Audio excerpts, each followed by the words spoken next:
Good morning, students. As you know that we have winded up with the entire course. So today we will be starting off with a revision. We will be starting a revision from the very first chapter. पहला chapter जो कि हमारे exams में आएगा, half yearly exams में, जो भी आप 26 से देंगे उसमें पहला चैप्टर है हमारा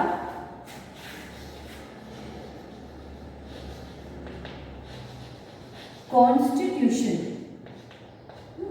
Not only Constitution, why and how. Other than that,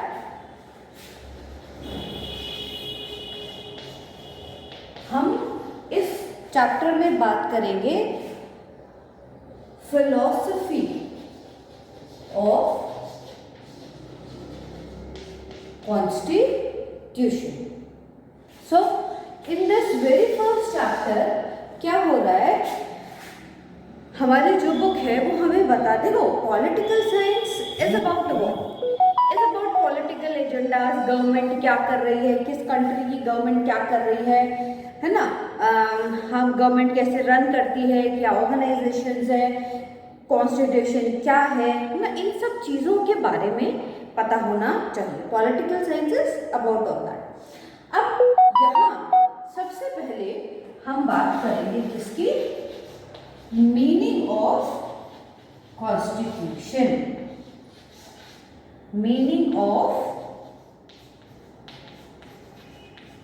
constitution. So since your 6th-7th class आप लोग पढ़ते चले आ रहे हैं कि कॉन्स्टिट्यूशन का मतलब क्या होता है. बेसिकली बहुत नॉर्मल लैंग्वेज में जब हम बात करते हैं तो constitution is a set of rule and regulations. Constitution क्या है, एक सेट है किसका, रूल्स एंड रेगुलेशंस का, जिस पर गवर्नमेंट को चलकर काम करना है. और जब हम थोड़ा सा पॉलिटिकल साइंस पढ़ने के वे में बात करते हैं तो हम देखते हैं a constitution is a body of fundamental principles according to which a state is constituted और गवर्न. उसी के अकॉर्डिंग किसी भी कंट्री को गवर्न किया जाता है.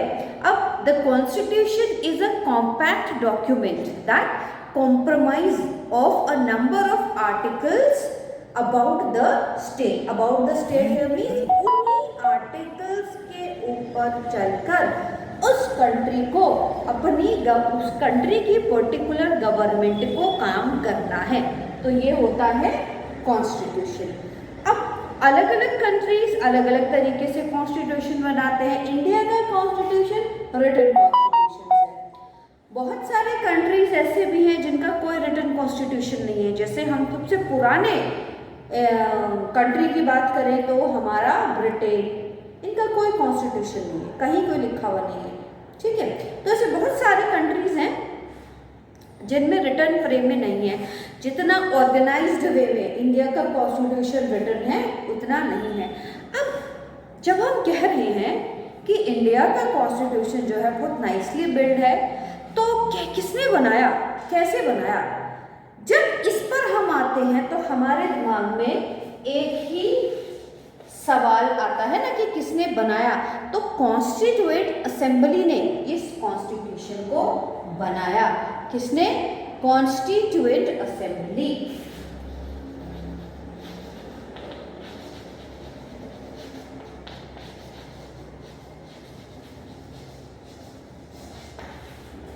इसके बारे में भी हम डेप्थ में इस चैप्टर में पढ़ेंगे. कॉन्स्टिट्यूएंट असेंबली क्या थी. कॉन्स्टिट्यूएंट असेंबली से को the constitution of India was framed bye constituent assembly which was established in 1946 में ही इसको एस्टेब्लिश कर दिया गया था. किसके अंदर, under the cabinet mission plan. किसके under, under the cabinet mission plan के तहत ही इस कॉन्स्टिट्यूएंट असेंबली को बना दिया गया था। ठीक है, तो इस असेंबली ने हमारे कॉन्स्टिट्यूशन को बनाया। तीसरी इंपॉर्टेंट चीज जो इस चैप्टर में हम पढ़ेंगे वो हम पढ़ेंगे फंक्शंस ऑफ कॉन्स्टिट्यूशन, कि हमारे कॉन्स्टिट्यूशन के या किसी भी कॉन्स्टिट्यूशन के क्या क्या फंक्शंस जो हैं वो होते हैं, उन सारी चीज़ों के बारे में हम यहाँ पर पढ़ेंगे। तो यहाँ हम पढ़ेंगे फंक्शंस जो हैं वो क्या क्या होते हैं, what are the main functions of constitution. देखो, सबसे पहला फंक्शन जो है हमारे कॉन्स्टिट्यूशन का वो ये है to provide set of basic rules, provide a set of basic rules and regulations. अब इसमें क्या है, जो भी नियम कायदे कानून बनाने हैं वो बनाए जाए और that allows for minimal degree of coordination and assurance among member of society. ये भी हमें होना चाहिए कि सोसाइटी में जितने भी मेंबर्स हैं जो हमारे ऑर्डिनरी सिटीजन्स हैं, उन सबको एक ग्रांट हो कि भाई आप लोग यहाँ पर सेफ एंड सिक्योर हो, आपके साथ यहाँ कुछ भी गलत नहीं हो सकता। अच्छा, और इसका सेकंड सबसे इम्पोर्टेंट जो कॉन्स्टिट्यूएंट इसका फंक्शन है कॉन्स्टिट्यूशन का वो है to specify who has the power to make decisions, who has the power of making decision। अब ये अलग अलग सेक्टर में अलग अलग तरह बताते हैं कि किस सेक्टर में किसको हाईएस्ट अथॉरिटी ऑफ पावर जो है वो किसको है। ये सारा जो है ये एक written set of rule and regulation के तहत हमें वो बताते हैं। नेक्स्ट इंपॉर्टेंट है काम है इनका to set some limitations on the government. ऐसा नहीं है कि अगर एक बार पावर में आ गए उसके बाद वो जो चाहे वो कर सकते हैं, ऐसा नहीं है। तो गवर्नमेंट की भी पावर्स की लिमिट क्या है वो बताना, ये भी कॉन्स्टिट्यूशन का ही काम है। नेक्स्ट जो इम्पोर्टेंट फंक्शन है वो है to express the fundamental identity of people. आपकी फंडामेंटल आइडेंटिटी क्या है ये बताना, जैसे हमारी political identity, political rights, fundamental rights क्या है, मतलब हर सबसे छोटी एंटिटी जो है that is a single citizen, उसको भी एश्योर करके चलना, उसके राइट्स को भी एश्योर करके चलना। एक और बहुत इंपॉर्टेंट फंक्शन है इसका to enable the government to fulfill the aspirations of a society and to create condition for a just society। just का मतलब है equal society। गवर्नमेंट को ये बताना कि भाई एक बार अगर आप पावर में आ गए हो, that is not the thing that wholesale whatever things you will be accepted by the citizens। It is not like that। The government has to ensure this thing that until unless they are working for the beneficiary of the people of that particular country, beneficiary of the citizens of that particular country, they will be in the government and if they will not do, they will be thrown out। ये चीज जो है वो उन लोगों को पता होनी चाहिए। और ये कौन बताता है? ये हमारे कॉन्स्टिट्यूशन के बेसिक फंक्शंस है, मतलब ये सारी चीजें जो हैं ये हमारे कॉन्स्टिट्यूशन के थ्रू बताई, समझाई और करी जाती हैं। The next important thing which is being discussed in the chapter in detail is why do we need a constitution? Requirement क्या है? Constitution की requirement क्या है? देखो, कॉन्स्टिट्यूशन जो होता है it defines the limit and powers of the government. सबसे पहले तो ये, अगर रिटन फॉर्म में सारी चीजें क्रिस्टल क्लियर नहीं होंगी तो जो गवर्नमेंट है अगेन वो अगर एक बार पावर में आ गई तो they will change up things according to them, they could change up the constitution according to their beneficiary, but this cannot happen because it is not easy to change the constitution. Constitution is working for the betterment of people. तो government को ये पता होना चाहिए, जो लोग government में हैं उनको पता होना चाहिए कि भैया आप अपनी मर्जी से कुछ नहीं कर सकते हो यहाँ पे, है ना। आपको end of the day citizens के लिए ही काम करना है। कॉन्स्टिट्यूशन का दूसरा रिक्वायरमेंट क्या है कि constitution defines the power and functions of the various organs of the government. अब गवर्नमेंट में बहुत सारे ऑर्गन्स हैं, हमने पढ़ा है अब तक, तो सबकी अपनी एक लिमिट है। तो अब क्या है, constitution fixes up that limit, what is who is required to do what and till what extent, किस गवर्नमेंट एम्प्लॉय की क्या लिमिट है और क्या उसे करना है। All these things are being fixed up in the constitution itself. Next हम देखते हैं कि constitution defines the rights of the citizens and their relationship with the government. What are the rights which must be enjoyed by the citizens? This is clearly defined in the constitution, and how government will be helping the citizen for their beneficiary purposes. What are the responsibilities of government towards people? These all things are being described in the constitution itself. अगर constitution नहीं होगा तो ये कहाँ लिखी हुई होंगी? So we need all these things in a written and organized manner, and that we get through our constitution. That is why constitution की जो need है वो बहुत जरूरी है, होनी चाहिए।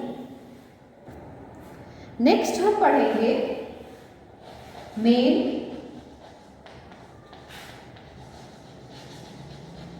Features of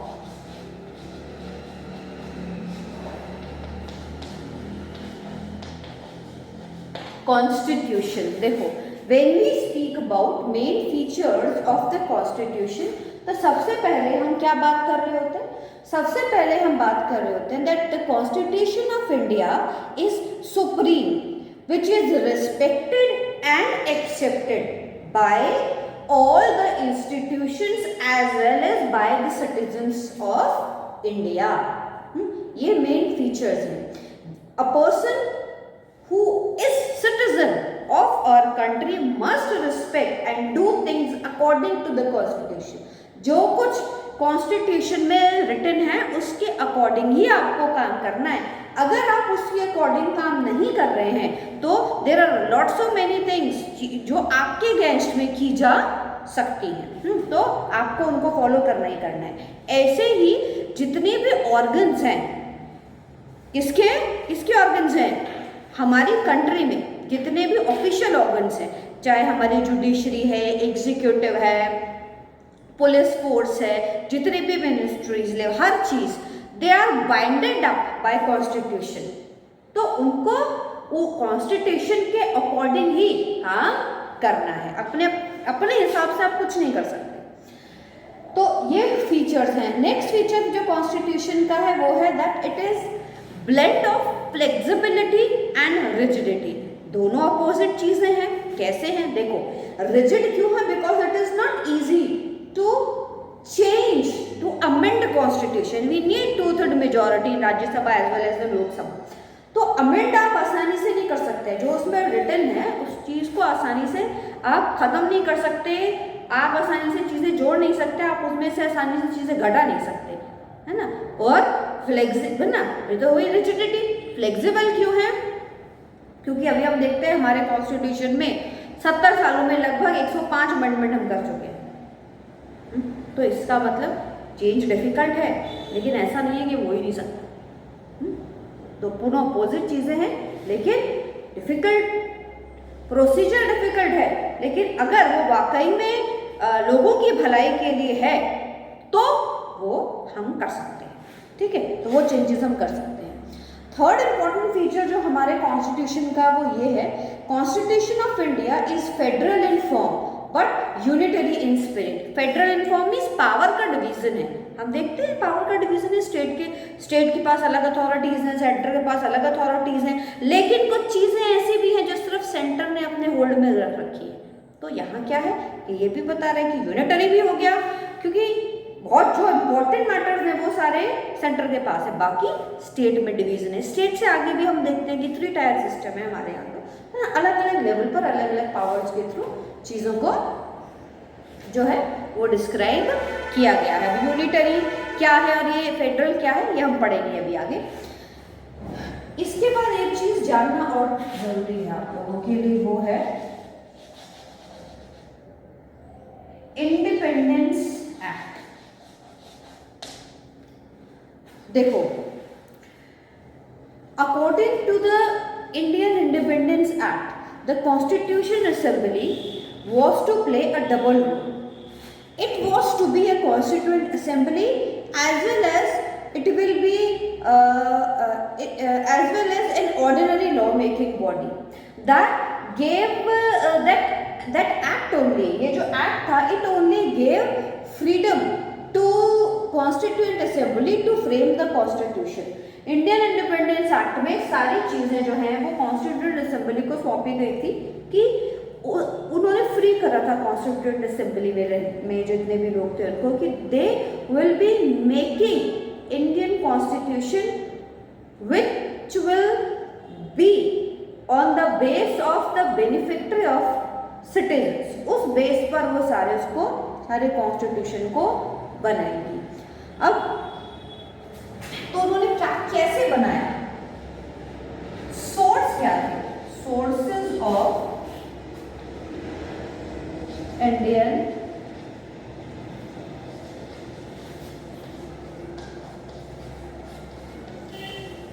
constitution. जो इंडियन कॉन्स्टिट्यूशन बना, देखो कॉन्स्टिट्यूएंट असेंबली में रहने वाले लोगों ने क्या कहा, में जो भी लोग प्रेजेंट थे, व्हाट दे डिड, उन लोगों ने उस वक्त जितने भी कॉन्स्टिट्यूशन थे, जितने भी कंट्रीज के पास कॉन्स्टिट्यूशंस थे, they brought them all, they studied them thoroughly, बहुत डिटेल में उन सबको उन्होंने स्टडी किया, और फिर जहाँ से जो चीज़ बढ़िया मिली उसको उठा के चेप दिया हमारे कॉन्स्टिट्यूशन में विद अ लिटिल चेंज। तो इसीलिए हमारे कॉन्स्टिट्यूशन के बहुत सारे सोर्सेस थे। वो क्या क्या थे, देखो, The main source of Indian Constitution was the Government of India Act 1935 का जो आया था। उसके बाद हम British constitution, American constitution, constitution of Canada, Ireland, French constitution, सबसे हमने अलग अलग जो चीज़ें ली और अपने हिसाब से उनको थोड़ा मोल्ड करके अपने कॉन्स्टिट्यूशन में डाल दिया। इसीलिए इंडियन कॉन्स्टिट्यूशन जो है वो सबसे लंबा रिटन कॉन्स्टिट्यूशन है। अब जब इतना लंबा ये जो कॉन्स्टिट्यूशन बना, तो there were what the main federal features of Indian constitution क्या बने, वो बने that it is written and हम बोल सकते हैं a written and flexible constitution. There is a distribution of power between centre and states, the supremacy of judiciary and the 3 branches they existed in the bicameral legislature। 2 सदन है ना, बाइकामल 2 सदन है, जहाँ पे भी 2 सदन है लेजिस्लेचर के, वहाँ उसको बाइकामल कहा जाता है। ऐसे ही कमेटी जो थी कॉन्स्टिट्यूशन असेंबली की, ये 8 कमेटी थी जिन्होंने डिफरेंट सब्जेक्ट्स को लेकर बनाया। ऐसा नहीं कि कुछ लोग बैठ गए, कॉन्स्टिट्यूएंट असेंबली में भी 8 अलग अलग कमेटीज बैठी, उन कमेटीज ने अलग अलग सब्जेक्ट लिए। एक ने लिया सपोज एक ने लिया हेल्थ, दूसरे ने लिया फूड एंड ऑल, तो सबने मतलब अलग, एक ने लिया सिक्योरिटी, सबने अलग अलग लिए और उनको बनाया। इसीलिए इंडियन कॉन्स्टिट्यूशन जो है वो बहुत डीपली स्टडी करने के बाद बनाया गया। तभी हम देखते हैं कि 70 साल बाद भी हमारे कॉन्स्टिट्यूशन में किसी भी मेजर चेंज की जरूरत हमें नहीं आई, क्योंकि उसी वक्त बहुत बारीकी से और बहुत आगे तक का सोच के हमारा जो कॉन्स्टिट्यूशन है उसको बिल्डअप किया गया था। सो इसीलिए फिलॉसफी ऑफ इंडियन कॉन्स्टिट्यूशन जो है वो बहुत इंपॉर्टेंट रखती है। अब देखो, अब if we describe the political philosophy of the Indian constitution की हम बात करेंगे। सबसे पहले देखो, the Indian constitution begin with the preamble. आपकी जितने भी एनसीईआरटी की बुक्स हैं सबसे पहले आपको उसमें प्रीएम्बल दिखाई देता है। जब आप उस that preamble serves the purpose of a window through which we peep into the constitution. जो उस प्रीएम्बल को समझ लेगा ना, समझो बाकी की सारी चीजें जो है वो ऐसे ही उसने समझ ली। In fact the preamble is a summary of the objectives that objectives and basic philosophy of the constitution. The preamble is a mirror of the constitution. The basic philosophy of Indian constitution is जो हमारे preamble में लिखा गया है उसको पढ़ के हमें समझ में आ जाएगा। देखो, जैसे उसमें लिखा गया है people are the source of authority। क्या है इसका मतलब? क्या है? The preamble expression is very clear, is very clear language that people are the ultimate source of authority। आखिरी में वही होगा जो लोग चाहेंगे। The people of India, जो ये लोग चाहेंगे, end of the day होगा वही। It is the people who have adopted and enacted the constitution. The constitution originates from the people of India and it promulgated in the name of the people of India only। क्योंकि हमने हमारे constitution में ये we the people of India take it, हम पर थोपा नहीं है किसी ने। We the people of India take it as our constitution, हम ग्रहण करते हैं उसको। तो हम in end of the day Indian constitution में वही होगा या इंडिया में वही होगा कॉन्स्टिट्यूशन के अकॉर्डिंग जो आम जनता चाहेगी। तो इस चीज का बहुत ध्यान रखा गया है। सेकेंड चीज क्या है? सेकेंड चीज ये है कि सोशलिस्टिक स्टेट जो है वो बनाया गया है इंडिया को। In 42nd amendment the word socialist state is inserted in the preamble of the constitution. The government is committed to socialism. Socialism एक आइडियोलॉजी है, उसमें क्या कहते हैं, हम 100% सोशलिज्म पे काम नहीं कर रहे हैं। पहली बात तो सोशलिज्म वो आइडियोलॉजी है जिसमें the citizens give everything to the country and afterwards to the government, to the country, and afterwards it is the responsibility of the government to take care of citizens need। अब इसको हमने कैसे पूरा किया? आप देखिए, गवर्नमेंट स्कूल्स भी हैं और प्राइवेट स्कूल्स भी हैं। The people who cannot pay, who belongs to the weaker section of the society, for them government schools are there, government colleges are there, government hospitals are there, ration की दुकानें हैं उनके लिए जहां पर बहुत सस्ते में उनको राशन प्रोवाइड हो जाता है ना। तो हम मिक्स है, हमारे यहाँ मिक्स है। तो सोशलिस्ट हमने 42nd अमेंडमेंट के साथ अपने उसमें ऐड किया। नेक्स्ट जो प्रीएम्बल में वर्ड आपको पढ़ने को मिलेगा that is secularism. Indian constitution is based on the philosophy of secularism. India is a secular state, means all citizens enjoy freedom of religion and there is no official religion of the state। हमारे यहाँ पे आप देखते हैं हर धर्म के लोग हैं, है ना। हिंदू है, मुस्लिम है, सिख है, ईसाई है, पारसी है, बौद्ध है, जैन है, हर तरह सरदार है, हर कोई है, एवरीबॉडी इज देयर, है ना। और कोई इंडियन धर्म नहीं है ना हमारे कंट्री का। तो दैट इज जब किसी कंट्री किसी ऑफिशियली किसी रिलीजन को सपोर्ट नहीं कर रही होती तो वो सेक्युलर स्टेट कहलाता है, जो कि इंडिया है। नेक्स्टली जब आप उसमें देखोगे कॉन्स्टिट्यूशन में तो आपको लिखा हुआ मिलेगा डेमोक्रेटिक प्रिंसिपल्स पे काम करेगी। डेमोक्रेटिक प्रिंसिपल्स पे कैसे काम करेगी? All democratic principles are adopted in the constitution. छोटा चुनाव भी हमारा डेमोक्रेटिक ही होता है, it is by the people. जितने भी जो भी गवर्नमेंट में आते हैं लोग वो क्या है, they are being chosen by the people. छोटे से छोटे लेवल पर हम देखते हैं, रूट लेवल पर हमने पढ़ा था 3 टायर सिस्टम में, लोकल गवर्नमेंट्स वाले चैप्टर में हमने पढ़ा था ना, बिल्कुल रूट लेवल से हमारे यहाँ डेमोक्रेसी जो है वो फॉलो की जा रही है। तो इट इज डेमोक्रेटिक प्रिंसिपल्स हैं हमारे यहाँ। इसके बाद हम देखते हैं जस्टिस वर्ड का इस्तेमाल आपको उसमें मिलेगा। जस्टिस क्या कह रहा है, देखो, the basic philosophy of the constitution is that all the citizens of India should get justice in every sphere of life. In the preamble, the idea of achieving social, economical and political justice for all citizens has been mentioned very clearly. To achieve social, economic and political justice, there are lots of many provisions which are being provided to us by the Constitution of India. हमारे जो judiciary है उसमें एक चीज बिल्कुल clear है, वो ये कहते हैं कि अगर 10 गुनाहगार छूट जाए लेकिन फिर भी एक बेगुनाह को सजा नहीं मिलनी चाहिए। तो हर मतलब जस्टिस में किसी के साथ कुछ गलत नहीं होना चाहिए, किसी भी इंसान के साथ कुछ भी गलत नहीं होना चाहिए। ये एक बेसिक एजेंडा है इसका, इंडियन कॉन्स्टिट्यूशन की एक ये बहुत इंपॉर्टेंट फिलॉसफी है। नेक्स्ट जब हम देखते हैं तो नेक्स्ट आता है टॉपिक यहाँ पे liberty.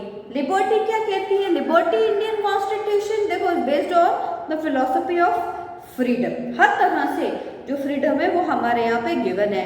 The citizens of India they have been granted a number of freedom by the constitution, freedom from religion, freedom to elect their representative, freedom to live wherever they want to live, to marry whomsoever they want to do,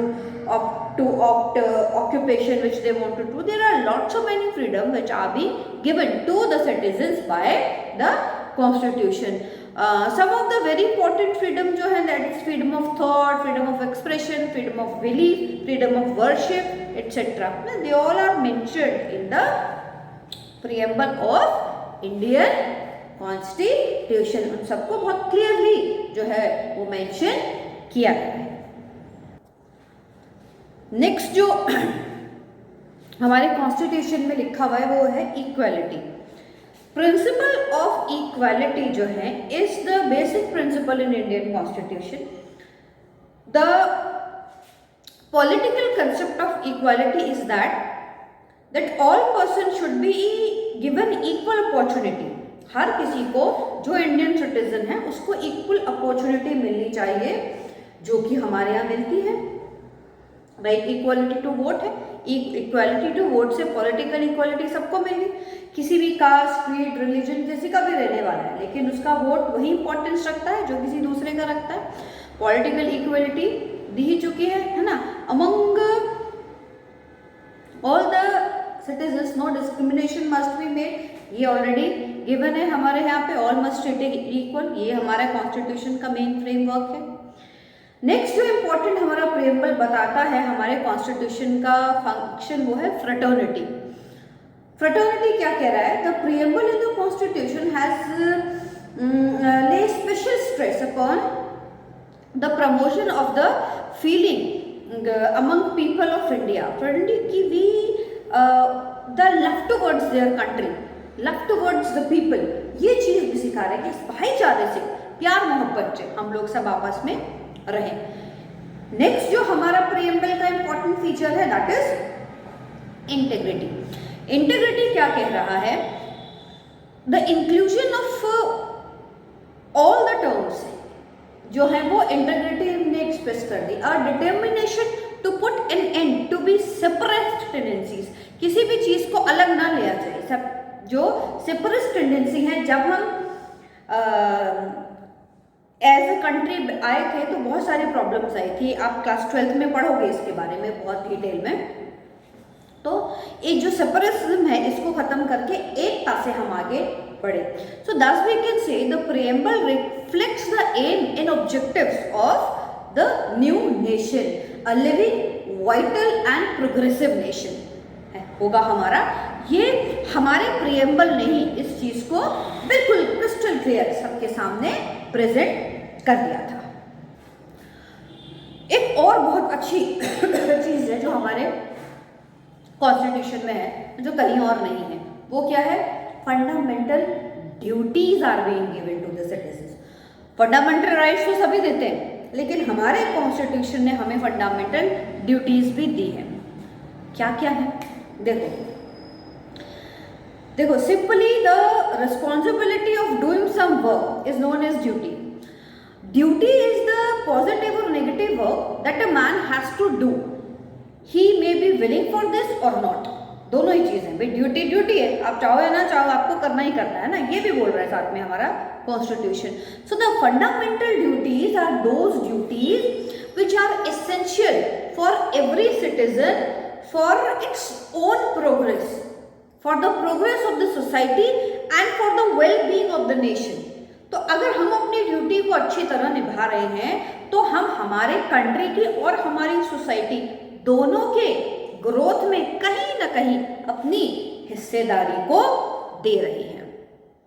तो देखो the constitution which came into force on 26 January 1950, it did not contain the chapter of fundamental duties. Initially in the beginning duties add नहीं थे इसमें। This chapter on fundamental duties was inserted in our constitution through 42nd amendment of the constitution 1976 में। 1976 में 42nd amendment हुआ था हमारे constitution में। उसमें पार्ट 4 में कॉन्स्टिट्यूशन के और पार्ट 4A इंसर्ट किया गया, जिसमें कि जो that lay down the feature of fundamental duties of the citizens. The fundamental duties are intend to serve as a constant reminder to every citizen that while the constitution specially conferred upon him certain fundamental duties। याद रहे ये citizens को कि सब कुछ country से लेना ही आपकी जिम्मेदारी नहीं है, आप अपनी कंट्री को क्या दे रहे हो ये भी आपकी जिम्मेदारी बनती है। तो इसीलिए कुछ फंडामेंटल ड्यूटीज जो हैं उनको हमारे कॉन्स्टिट्यूशन ने ऐड किया। कौन सी थी वो? 10 फंडामेंटल ड्यूटीज हैं ऐड की गई है। सबसे पहला है it is the duty of every citizen to abide by the constitution and respect its ideals and institutions, the national flag, the national anthem, everything. कि हर सिटीजन की ये रिस्पॉन्सिबिलिटी होगी कि वो अपने जो नेशनल ग्रांटेड चीज़ें हैं उनकी रिस्पेक्ट करेगा। सेकेंड जो ड्यूटी है वो ये है, it is to cherish and follow the noble ideas which inspire our national struggle for freedom. हम लोगों ने 200 साल की कड़ी मेहनत के बाद जो है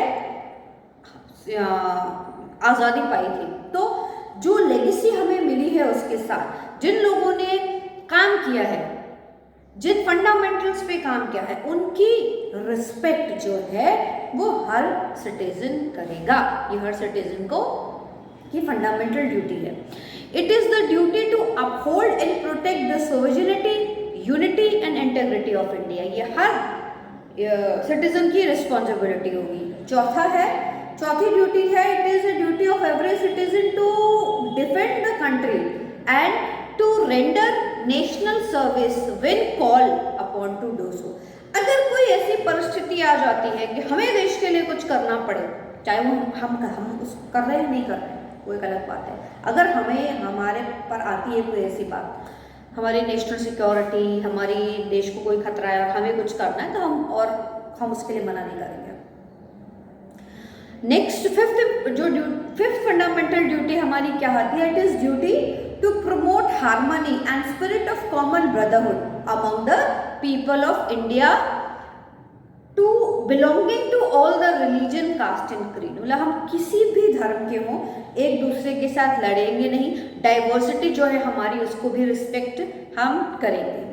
सिक्स्थ फंडामेंटल ड्यूटी हमारी है कि to value and preserve the rich heritage of और composite culture. India has a very rich heritage.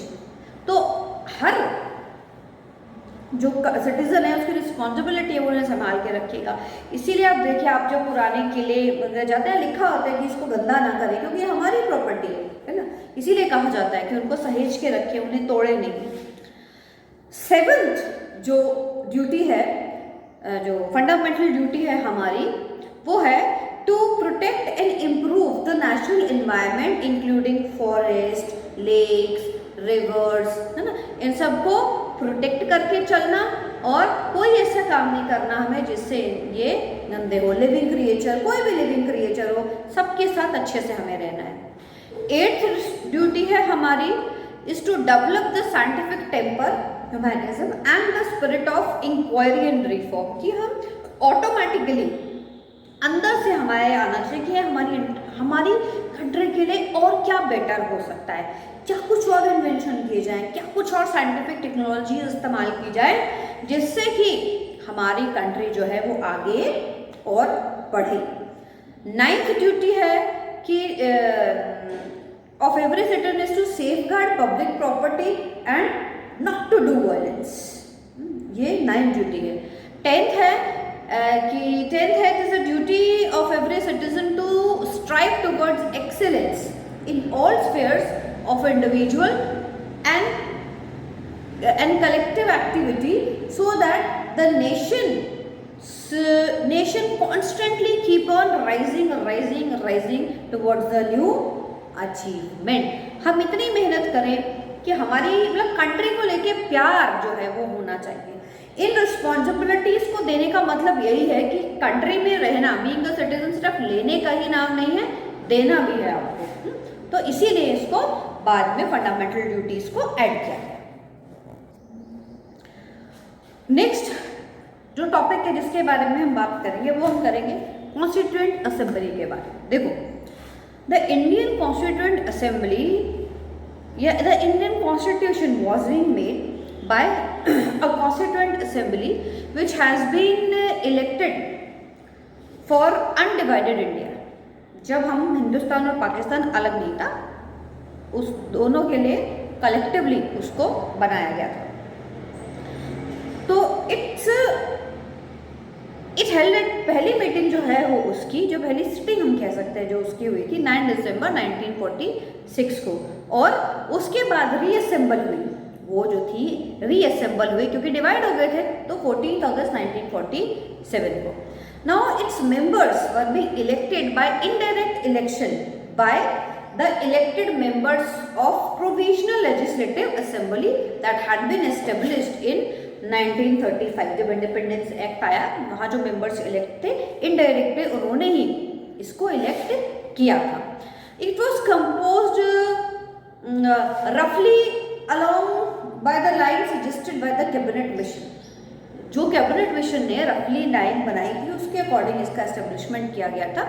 After the partitions, जब दोनों हिंदुस्तान और पाकिस्तान अलग अलग हो गए, तो पहले तो एक ही साथ थे, एक ही साथ बनी थी, तो उनके अलग अलग होने के बाद the members who were elected from territories which fell under Pakistan, they ceased to be the member of their constituent assembly.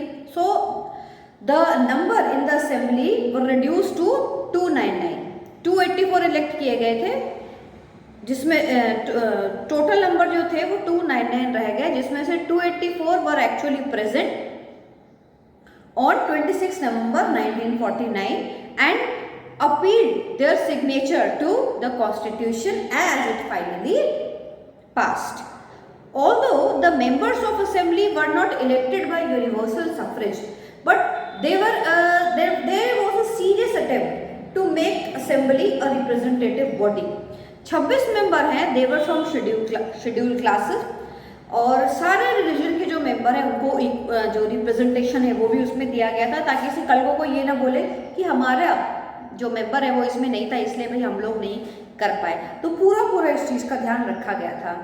In term of political parties, Congress party के 80% सीट्स थी असेंबली में, तो Congress itself was the party which manage to accommodate almost all shades of opinion within इट। तो उसमें हम ये नहीं कह सकते हर तरह के लोग थे, अमीर भी थे, गरीब भी थे, किसान भी थे, बिजनेसमैन भी थे। उस वक्त कांग्रेस एक पार्टी नहीं, एक ऑर्गेनाइजेशन था। तो पूरे इंडिया का रिप्रेजेंटेटिव वो कर ही रहे थे, खाली कम्युनिस्ट कुछ कम्युनिस्ट लोगों को छोड़कर। तो कम्युनिस्ट लोग भी थे। तो assembly met for 166 days and they spread over 2 years, 11 months and 18 days. Its sessions were open to the press and public. सबके लिए खुला था कि जो अपना सजेशन देना चाहता है आके वो अपना सजेशन दे। तो हम देखते हैं कि बहुत बड़े रिप्रेजेंटेशन के साथ इस कॉन्स्टिट्यूएंट असेंबली ने हमारे कॉन्स्टिट्यूशन को बनाया था।